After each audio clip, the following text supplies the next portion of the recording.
player, he really had Kasparov worried. If you like playing blitz, maybe you can always go along to the local Geneva Chess Club and some information about it outside. It's worth going along. There's also discussions about some of the games that were played in this tournament. Look at the opening, Dan. That's interesting. But back to this one, they're repeating.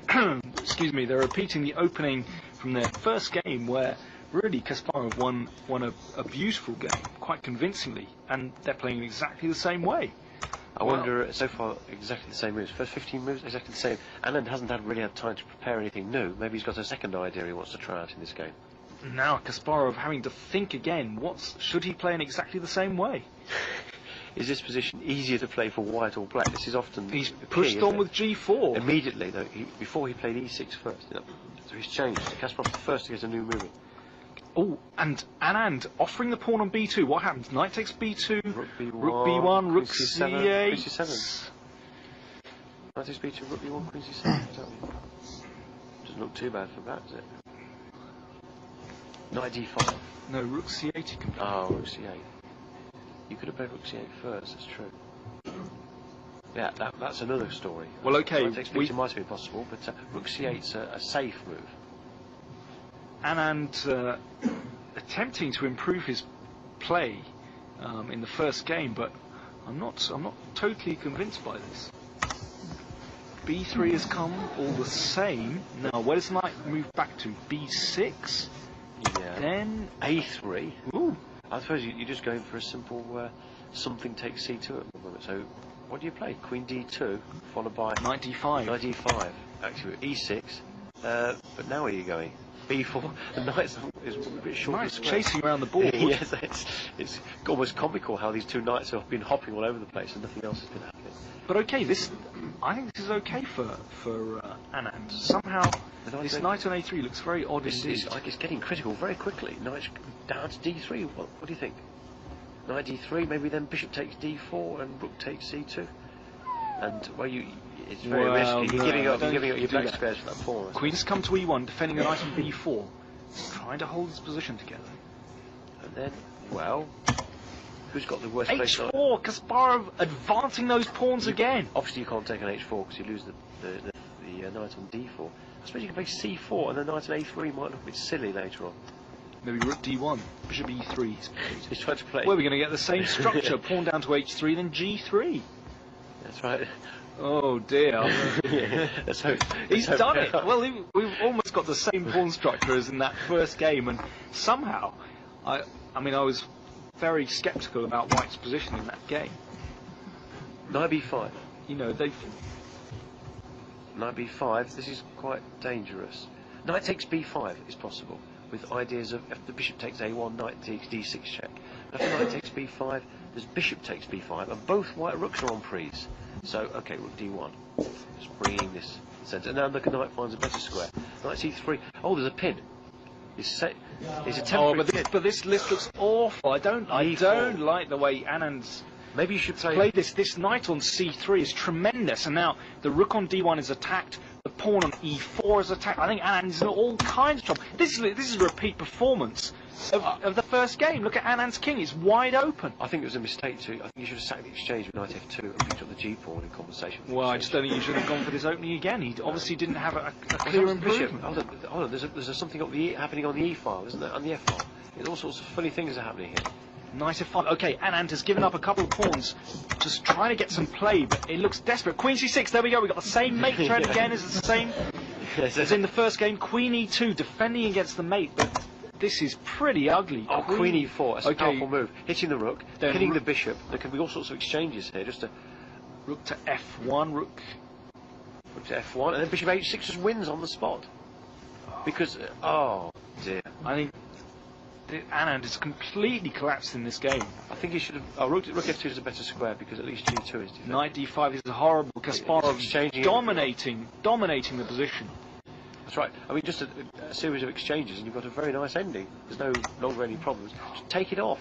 Kasparov, two pawns up, technically winning position. Yeah. He's just exchanging pieces now. It's all over. Put your king on a square like. What's the queen takes G4? What's he overlooked?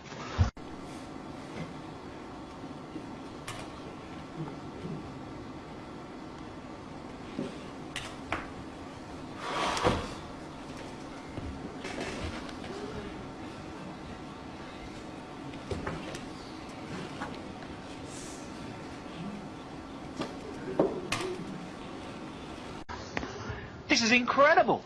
The queen on g4 attacking the rook on c8. Now, black's queen is attacked on e3. White should have played. No. Wait a second, queen. The black queen moves back. Queen check. King He's up. castled.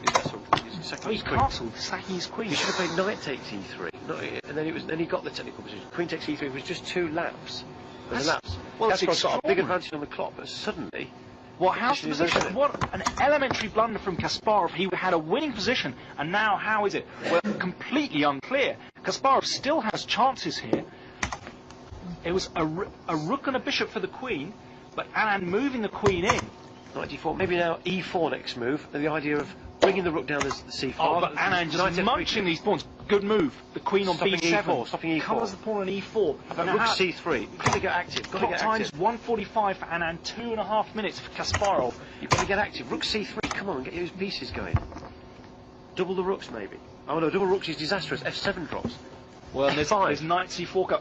I think Kasparov is completely lost. What an extraordinary blunder. Yes. An elementary oversight. Knight e6 and then knight c5 maybe. I don't know, but the black pieces aren't really working in harmony, are they? I think the most important thing, Anand has got rid of those pawns that were cramping his king, so Anand's king is safe, and I just cannot believe that move from Kasparov. It's blitz, and in blitz all is fair. Okay, knight c4, there we go. d5. Now queen takes, rook takes knight. Very nice pretty. tactics, but knight d6, what about knight d6? And then the f7 square is... Knight d6 looks good, there we go. Knight e3 check, king h3, the king is pretty safe on this square. You can't get a rook to the h5. And now f7 is caving in, and threatening rook takes f7. f5, but now his king is very exposed. Kasparov wants to play rook f6, rook h6. Yes, what can he do? Has he found some way to confuse the issue?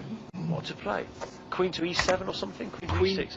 At least there's some checks on the white. Okay, and now what about rook f6? f4. It's played f4. Kasparov fighting for his life here. Kasparov is incredible resources again. It's knight f7, and now knight g5. There's an idea. What can black do? There must be something. Queen across. That's dangerous. Knight g5 check and queen g6 threatened. So Anand's now going on the attack. That's right. And look at the times. 1 minute and a few seconds each. It's enough time to get something. Minute and a half. Kasparov. A minute. Kasparov has given up. And he's given it up, and now rook f6. He gave up his rook to get some play, but he wants to play rook h6 check. Rook h6 check, come on, what's going on? This is extraordinary. Kasparov managing to keep chances alive just when you think the position's over. It's murky, but what can you do with e4 followed by rook h6 with some sort of perpetual play? f5. That's cutting things down. Good move. d4. Get those d4s going.